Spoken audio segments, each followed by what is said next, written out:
My name is Andrew, meaning strong in Greek. My middle name is James, meaning supplanter and replacer. My last name is Cozad, a derivative from Cozart. It is a French name, however. I have no French ancestry whatsoever. My ancestors were mainly Irish, English, and Scottish. I do have some Germanic and Slavic, but my family is mostly the before named. I'm an author. I've written a good 10 books, mostly fiction and fantasy.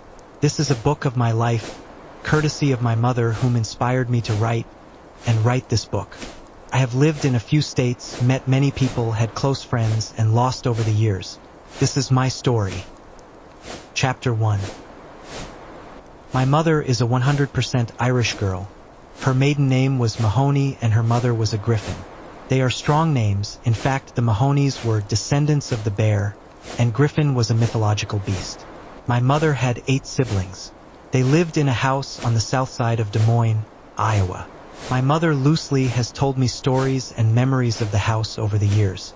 My grandmother, who meant the world to me at one point, became caretakers of my mother and brother and I after a divorce between my father and her. We lived there for several months. My grandfather had passed years earlier with cancer. My mother was a good caretaker for him in his ailing health. The story of my grandmother and my grandfather is one of a deep love, lengthy marriage. My grandfather did not serve in World War II. Instead, he decided to start a family, settle down and inherit part of a farm my great-grandfather Mike had acquired. I know not of my grandfather's kin except a brother to whom he shared this inheritance. They were lease farmers and would sell the land rights to others for farming. The land was miles and miles south of Des Moines, but growing up in Southside Des Moines, my mom and her 8 siblings found friends and enemies.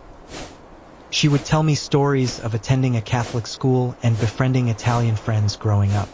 My father is a mix of English, Scottish, Irish, German, Norwegian, and Slavic. In fact, I am 1% Slavic. My father and mother met in a hospital. She was there due to a car accident, and so was my father. My father admitted to being married at the time and had an affair. He soon divorced his wife and married my mother. By the time my brother came along, they lived in Knoxville, Iowa. I should say that I was born in Knoxville, Iowa. I was a C-section baby, but quite honestly I was lucky to be born as the cord came first and there were a few complications that required a surgeon. In the aftermath of the birth, my mother and father fought and eventually moved to Georgia, where they divorced due to my mother's firm belief of infidelity. I was 4 years old, and my father, who still denies this acquisition, was not made aware of our sudden departure. My mother, my half-sister, my brother, and myself. We left Savannah, Georgia, and headed back to the south side of Des Moines. My mother had a cottage-style house, and her best cooking comforted us. I was 4 years old and lived there for a year. It was a white and green house filled with love and care. The bedrooms were upstairs. My brother and I took one of 4. Mindful of a house that raised 9 kids, my brother and I enjoyed the hospitality and would quite often ask Grandma for creamed carrots and potatoes. The events of my grandmother's were of gentleness and humbleness. I often can remember playing in leaves, or as my mother reminds me of playing baseball in the driveway. Recently, my mother and brother remembered my brother taking a red wagon out down the driveway and up the hill only to ride it down moments later.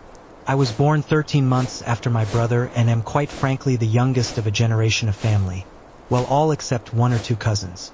Moreover, it is assured by my mother and kept secretive by my father that I have a half-brother I never met, still haven't met to this day. Later in my story, I will divulge what I did when I learned this truth. I was coming upon a deadline to register for school. It was soon that my father would call my grandmother's and through and ask my brother and I were to move to Oak Creek, Wisconsin.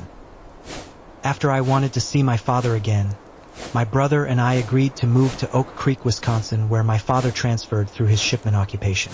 I don't quite remember the move up there, but I think I flew with my brother up there. That may or may not be correct, but it is nonetheless what I recall. It may have been we flew down a few years later and my dad came and got us, but it's what I remember. In Oak Creek, Wisconsin, I was in the ages of 4 to 12. I lived there for 8 years, and around the age of 8 was when the documents began, and I did not stop until I gave them up around September 11th, 2001. I immediately became immersed into outdoor activities upon moving, and I met a good friend early on. A friend I can talk to all these years later. Unfortunately, a year after I started school, I fell victim to a sexual attack. My father forgot to lock the door, and I remember a man coming into the room and assaulting me. I remembered this attack recently around 30, and it's also around the same time I wielded a pen that could change history and equipped my keyboard and Yamaha guitar to make music that is pretty important music. I did this myself under no supervision, and the images beginning this, the dates I searched for were 1996 to 2004, and it is of my personal records. I will explain later of any, if at all, government affiliation, none, and I never served in the military. Tried. What I say in this memoir is true, and this autobiography allows me to tell this truth, as there's a potential that what happened to me can happen to someone else. Do I claim someone stole something from me?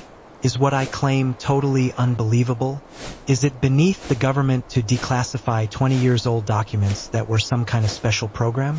Even when the originator never obtained money or recognition.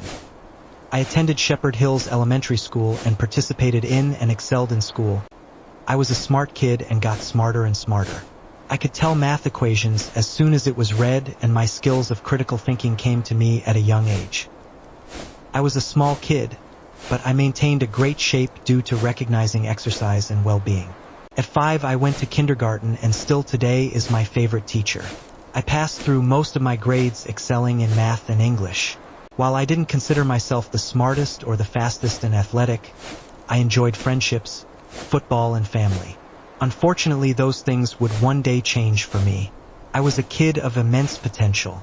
I gravitated on subjects much higher and much more complex than my own understanding. My appreciation for any life or worm was similar to most those around me, including my brother. However, I noticed a keen auspicious attribution to life over death. I was around 7 years old. My memory around the events of being 7 is far from just what I am about to share in truth and warning. Truth of the events that took place, truth to what I accomplished, and just the sheer amount of technical and gravitas occasion. Warning, because even though my years of 7, 8, 9, and 10 were structured, reasonable, and joyous, they had something mysterious surrounding the years. Now, I will divulge that I am 31 now, and have, through the Lord, accomplished a feat of getting through the trauma of these years and what I went through in high school and college. When I was around 5, I ran very fast to catch a football indoors. This frivolous and incautious play caused me to run into a brick wall at full speed. When I ran into the wall, I turned because everyone was yelling to look out. I was unconscious for only a few minutes. When I awoke, I witnessed my brother, whom this would not be his last time seeing me in such a state. My entire face and shirt was full of blood. I desperately needed to go to the emergency room, and wish I would have, but my father, who was the sole guardian of me, thought it best that I wash my face and move on. My father is a man of faith and principle, meaning hospitals and science versus pure faith through reasonable means. Well, 2 years later, and there is an incident involving a fellow apartment neighbor and his metal golf clubs. That day I was planning on going and either having fun or no fun. My brother and I had plastic golf clubs, and the neighbor had a metal 9-iron. While we were hitting plastic, and I assume making the most of it, the neighbor taunted us to bring a metal golf club and golf ball. This is the event of my life that particularly describes my very young self. My father told us not to play with metal golf clubs, and that is why he had bought the plastic. So the argument arises when the neighbor was lining up to hit the ball. It was his ball and it was his club. I was around 7 years old. As or before the kid goes to hit the ball, I reach down and grab the ball. To be honest, writing this incident that sure has come back to bother me, I have no idea how this exactly happened. Yet, I went from reaching to grab the ball to waking up minutes later, warmth filling my back of the head. My brother rushed to get help, and after passing out in the ambulance and awaking from my recollection after the 4 staples, I watched some Tiger Woods on the television and was sent home. Before I remark and move past this event, I will detail something that happened that I remember dreaming in this hospital room. I was a kid and I was getting 4 staples in my skull. I was sleeping or unconscious during this procedure. While I was not awake, I was somewhere else. It was like I was in space, and there was this figure that came to my attention. It was undoubtedly Jesus as I look back to this, and when I awoke I knew it was because I was already in Sunday school and I was partly studying the Bible. I don't remember if there were any words taking place, but I do remember a feeling of elated ecstasy. A year later I would confess and get baptized in the Spirit of God. When I awoke in bed, I chose not to divulge this to my father, who has had a lot of biblical ideas and through his testimony has his way of doing things. Anyways, I went home and would resume school in a day, and I admit walking around classes at that time with staples in my head was kind of interesting. From the ages of 8 to 9, I would find myself in some of the most consequential things I could ever take part in, and the ironic thing is I wouldn't care about it until I was 29, living alone, suffering from schizoaffective disorder, PTSD, generalized anxiety disorder, and pain. To briefly suggest that what I did, the letters I received from the Central Intelligence Agency, is not important or is unbelievable, that I was too young is to deny that very agency's judgment and my genius. Though I can't show you, can't give life to my work that originated from these documents, I can underscore that the records were around September 11th, 2001, and for the agency to risk telling details of kids' wondrous imagination and skilled hand and large brain is to also deny the American blood we share. The ideas of a nation have always been founded in struggle and strife. Why would this be any different or similar? I breathe and I exist, though since these documents I have rarely existed in full form. My therapist attests that it's a form of loss what I went through, but how I feel, how I pretend it doesn't bother me is another darker matter. I will list here and only here the amount of work I did over these documents that according to what I searched for in the FOIA/PAMDR declassification are attributed to me. When I was 7 to 10, the things I started /altered became a part of came up with began.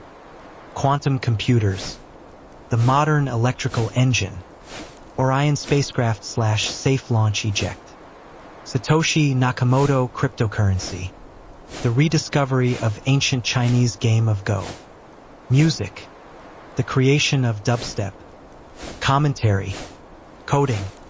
The rest I fear I might dabble into too much, but I will because my younger self would want so. Major social media ideas, cell phones, Wi-Fi, Bluetooth, and much more.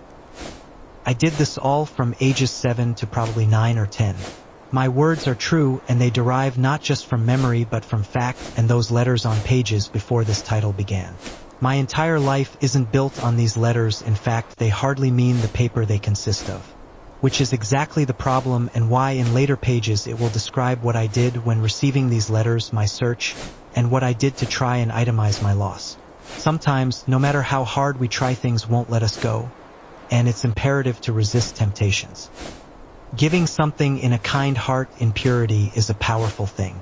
Can change the bearer and the gifted, but if it turns sour, man oh man, it can get deadly. My gift to this country was this above-mentioned math and science and technology ideas. All around our society is built around technologies and math, and those are the very things I tried to acclimate myself to understand and grow. Of course, we assimilate kids growing up to breaking arms and legs, kissing girls or boys, and sports and or educational items, never making himself classified and spending his adult years either forgetting or falling madly in love with the idea. The amount of devastation I may or may not have caused has never crossed my mind, for nearly every idea was to benefit situations, ideas, or society. My adult self is concluding that because this largely remains classified, and there's hardly a way of knowing every detail, even though I remember largely, I am positive given this special program's nature and my unattached propriety that it can only be said what a beautiful mind I must have had. Things so gravitas and new are scary.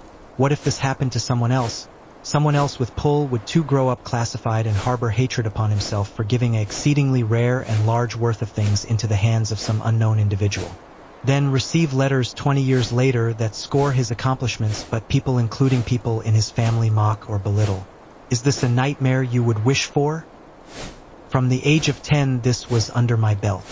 But this is what I thought, and it's not that crazy to think this way when you have been up for a few days discovering a new version of math at this age.